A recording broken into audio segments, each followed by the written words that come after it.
¿Qué tal? Hoy vamos a meternos de lleno en un tema fascinante, el riquísimo y súper variado mundo de las Américas justo antes de que llegaran los europeos. Prepárense porque vamos a desmontar unos cuantos mitos y a descubrir una historia que es muchísimo más compleja y sobre todo más poblada de lo que nos han contado. Muy bien, vamos a empezar por el principio. La pregunta clave que va a guiar todo esto es, ¿cómo era América antes de la llegada de Colón? Quizás la primera imagen que se nos viene a la cabeza es la de un continente con enormes extensiones de tierra virgen, ¿no? Pero la realidad, la realidad era otra cosa muy, muy distinta. A ver, el primer mito que hay que sacarse de la cabeza es ese, el de un continente casi vacío, nada más lejos de la verdad. Las Américas no eran un lugar silencioso o poco desarrollado, para nada. Estaban repletas de actividad humana, con sociedades súper complejas y una diversidad cultural que es, de verdad, increíble. Y esta frase lo resume a la perfección. No podemos hablar de una cultura precolombina. Estamos hablando de cientos, quizás miles, de culturas diferentes, cada una con su propia forma de organizarse, sus propias creencias y su manera de vivir en entornos que iban, imagínense, desde los desiertos helados del norte hasta las selvas tropicales del sur. Era literalmente un mundo lleno de muchos mundos. Ahora, para entender este universo, tenemos que ser muy cuidadosos con las palabras que usamos. Conceptos como Estado o Imperio, que nos sirven para hablar de Europa o Asia, aquí muchas veces no encajan. Muchas de estas culturas tenían formas de organización social y económica radicalmente diferentes a lo que conocemos, así que para estudiarlas necesitamos cambiar un poco el chip. Para que nos hagamos una idea de la escala, miren esta diversidad. En Norteamérica, teníamos pueblos como los algonquinos, los hurones, los sioux, los apaches. En Mesoamérica, los zapotecas, olmecas, teotihuacanos. Y si bajamos a Sudamérica, los chibchas, mapuches, guaraníes. Y la lista sigue y sigue. Cada nombre de estos es un universo cultural único. Y ojo, que es muy importante, muchos de ellos resistieron y siguen existiendo hoy en día.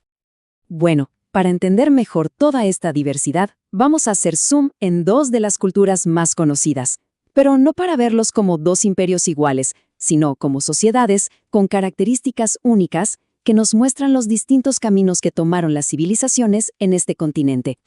Y aquí tenemos una comparación fascinante de dos modelos de poder. Por un lado, los mayas, que se organizaron como una red de ciudades-estado, cada una con su dominio regional, pero sin un gobernante central para todos. Y por otro, los aztecas, que gracias a su famosa triple alianza con los pueblos de Texcoco y Tlacopan, lograron un poder mucho más centralizado desde su impresionante capital, Tenochtitlan. La sociedad maya era, sin duda, jerárquica. Bien arriba de la pirámide estaba el gobernante, y su poder pasaba de padres a hijos. Justo debajo, una élite de señores, sacerdotes y comerciantes. Y en la base, sosteniendo todo el sistema, la gran mayoría, agricultores y artesanos. Muchísimo de lo que sabemos de ellos viene de sus jeroglíficos y de textos como el Popol Vuh, que cuenta su historia mítica. Y lo de los aztecas es que su ingeniería era de otro nivel.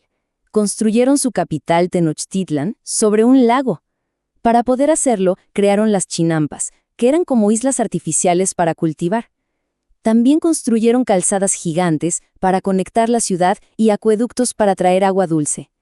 Un desafío enorme, porque el lago Texcoco era parte de un sistema con aguas saladas. Impresionante. Claro, después de ver la complejidad de ciudades como Tikal o la misma Tenochtitlán, es imposible no hacerse la pregunta sobre la población.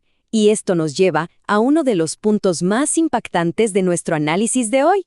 Esta es una de las preguntas más debatidas y polémicas de la historia americana. Las estimaciones han cambiado una barbaridad a lo largo del tiempo, y eso nos muestra cuánto ha cambiado nuestra forma de entender la verdadera escala de este mundo precolombino. Una de las primeras estimaciones importantes, la del investigador Krueber, calculó que en todo el continente había unos 8.4 millones de habitantes, un número que ya de por sí es bastante considerable. Pero atención a esto, investigaciones más recientes como las de Dobbins dieron una cifra radicalmente distinta, más de 90 millones de personas. Para que nos hagamos una idea, esto es más gente de la que vivía en Europa en esa misma época. O sea, un cambio de perspectiva total. Y este gráfico lo deja clarísimo, ¿no? La diferencia entre las dos estimaciones no es un detalle menor, es abismal. Pasar de pensar en 8 millones a más de 90 millones nos obliga a reimaginar el continente por completo, no como una tierra virgen, sino como un lugar densamente poblado, transformado y manejado por sus habitantes durante miles de años. Entonces, el punto clave de todo esto es entender que esta historia no es solo una cosa del pasado. El legado de todos estos pueblos sigue vivo y es fundamental para comprender cómo son las Américas hoy. Porque a pesar de la conquista, la violencia y las enfermedades, hay que dejar algo muy claro. La historia de los pueblos originarios no se detuvo en 1492. Muchísimas culturas sobrevivieron, se adaptaron y siguieron desarrollándose, luchando por preservar su identidad a través de los siglos. Hoy, esa herencia la vemos por todos lados, en las decenas de lenguas que todavía se hablan, como el quechua, el náhuatl o las lenguas mayas, en conocimientos ancestrales sobre agricultura y medicina que todavía se usan, y por supuesto, en tradiciones y festividades que siguen siendo el corazón de la identidad de muchísimas comunidades. Y cerramos con esta reflexión. Reconocer la inmensa diversidad, la complejidad y la escala demográfica de la América precolombina no solo corrige un error histórico, nos invita a ver la historia del continente no como algo que empezó en 1492, sino como la continuación de una historia milenaria que sigue evolucionando hasta el día de hoy.